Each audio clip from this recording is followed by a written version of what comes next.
Hello Gemini, this is Inspire 2016 with your weekly tarot reading for the week commencing the 17th of June until the 24th of June 2024. The first card for you is representing, how do you feel about yourself? Your card is the Ten of Wands. You are finally reaping your rewards after investing a lot of hard work and effort. You have fulfilled a creative venture, realized a dream or accomplished a major goal, and now must deal with the consequences of that fulfillment. However, even with the achievement of your goal, there comes with it great responsibilities and commitments. While you have reached a point of completion, you are becoming starkly aware that you must now carry on with the responsibilities you have laid out for yourself in order to ensure ongoing success. The trouble is, however, that these responsibilities may become too much to bear, and you are struggling to let go. It is a bit like the business owner who creates a flourishing business, but who is unprepared to delegate some of his or her responsibilities to the staff, and ends up working 70 to 80 hours a week. The inspiration and creativity that was associated with the initial goal or vision rapidly disappears, and everything becomes hard work all too quickly. Thus, it is incredibly important to let go of or delegate some of your responsibilities in order to free you up to still enjoy life. This is a reminder of how much we take on in our lives, and all the extra burdens and responsibilities we weigh ourselves down with. We take on so much, trying to do all the things that need to be done. Thus, this card asks you to stop and examine your current lifestyle or work. Assess which activities or tasks are really urgent or really important, particularly in relation to your broader goals. You may need to employ various time management or prioritization methods in order to determine where best to spend your time and which tasks you can drop. Your goal needs to be greater efficiency, whilst also freeing yourself up for rest and relaxation when you need it. This card can also mean that you are being oppressed by outside sources. You are overworked, overtired, and overstimulated.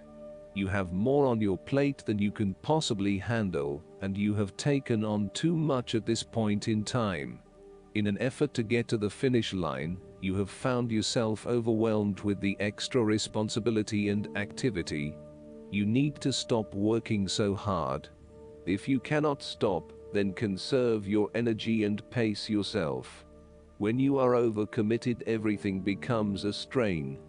The second card for you is representing, what do you want most right now? Your card is the Ace of Pentacles.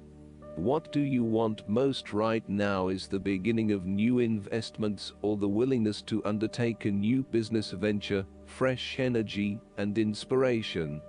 There is a feeling of prosperity, abundance and joyfully. The Ace of Pentacles is symbolic of wealth, not just in the financial sense, but also in a more holistic sense. You may see new opportunities come your way to generate a new source of income, or you may be lucky enough to receive a financial gift or windfall. On a broader level, this ace indicates abundance in all areas of your life, and a general feeling that you are indeed blessed and deserving of everything that comes your way. Operate by the law of attraction, and send out positive energy into the universe, so that you may receive abundance in return. The Ace of Pentacles is about manifestation of your goals, and that you are moving into a more positive state of mind about what you are capable of achieving. Your ideas are ready to be turned into something tangible. Figure out what will work and make it a reality. Thus, the Ace of Pentacles sees you starting to map out how exactly you will achieve your goals, by creating targeted action plans and getting those actions underway. There are opportunities that are becoming available to you that will help you to manifest your goals and realize your inner potential, whilst at the same time generate some level of income and financial support. You are beginning to see that the world is indeed your oyster, and that through careful planning, you can manifest your true goals and desires. The third card for you is representing your fears. Your card is the Queen of Swords. You are afraid and very emotionally involved in a particular situation or issue, but this may be distorting your perception of the situation at hand. You need to use your head a little bit more to understand what is happening and read the signals more accurately. Look at your situation objectively and think with your head and not your heart, as this may give you a better picture of the situation and help you evaluate what you need to do next. Similarly, the Queen of Swords suggests that relationships are clouding your usually clear vision. You need to refocus your goals or direction, yet you are hesitating due to a desire not to disturb the positive balance and harmony of your relationships with others. At the end of the day, you need to be more hard-edged, confident and assertive in order to be successful.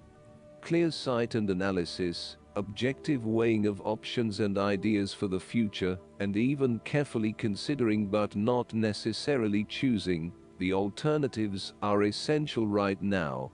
On the other hand, the Queen of Swords can come across as cold-hearted, bitter, resentful and bitchy, particularly if she is completely devoid of any emotion or compassion for others.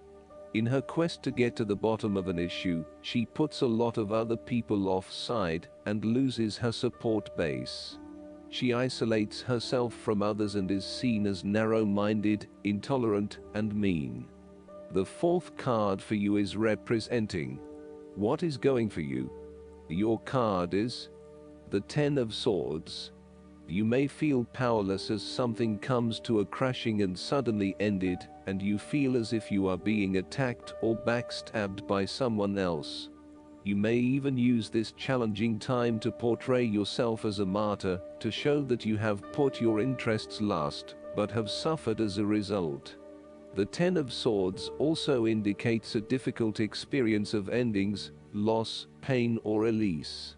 However, the saving grace is that you have a new awareness and a positive sense of relief, that the difficulty and pain will soon be over, and will evolve into something new. As with all endings, there will be a new beginning, a rebirth, and a rejuvenation of the spirit.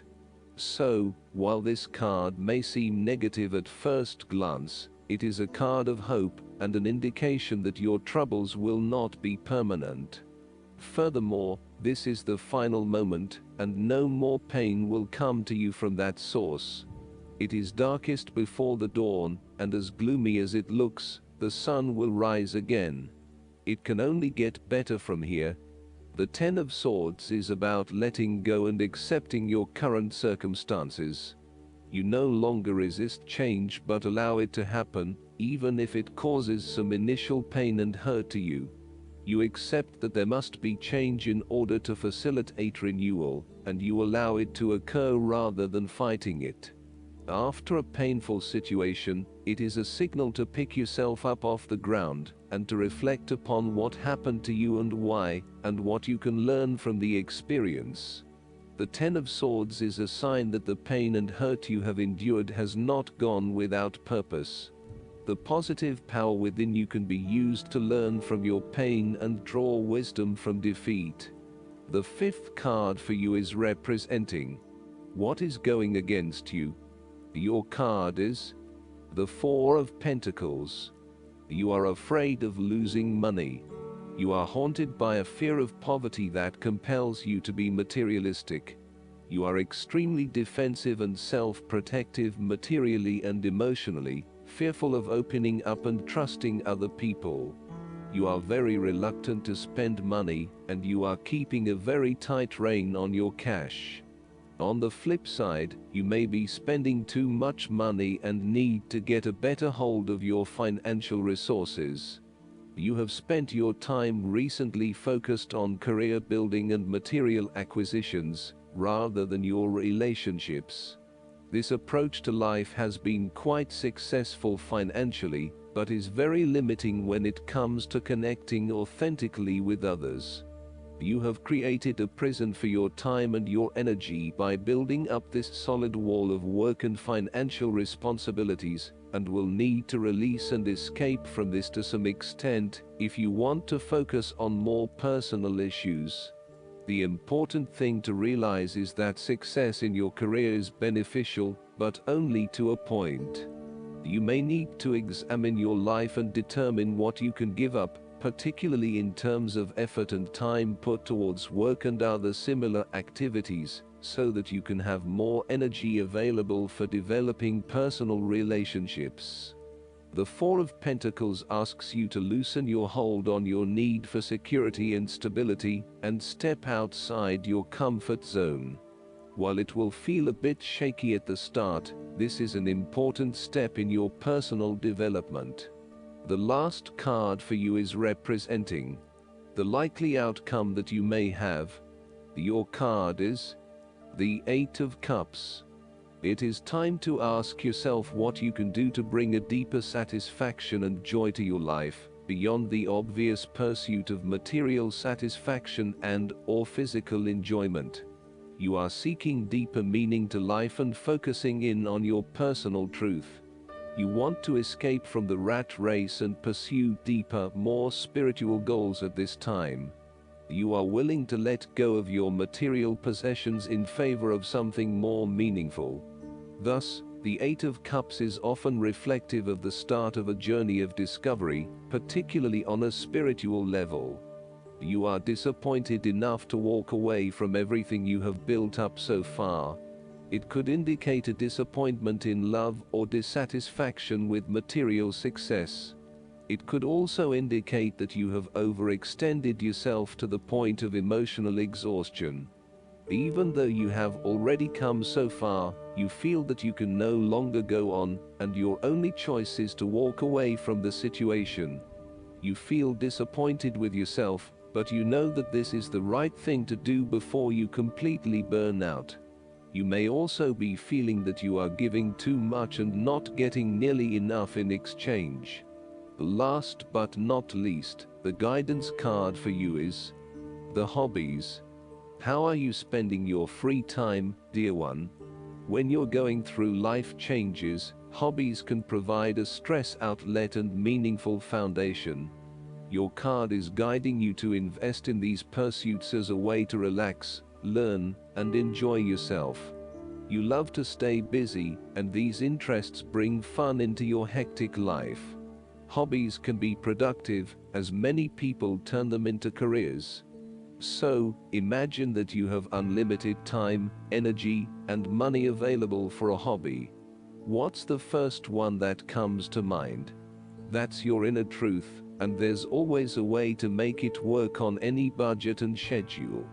Joining a group related to your hobby is a wonderful way to make new friends who can be there for you during the next part of your life. Any change, even a positive one, can be stressful, but with playful outlets like hobbies and good friends, it can feel purposeful and joyful. I hope that you enjoy everything, and if you like the reading, just please click subscribe and you will get the instant notifications every time we publish a new video right to your YouTube. Thanks.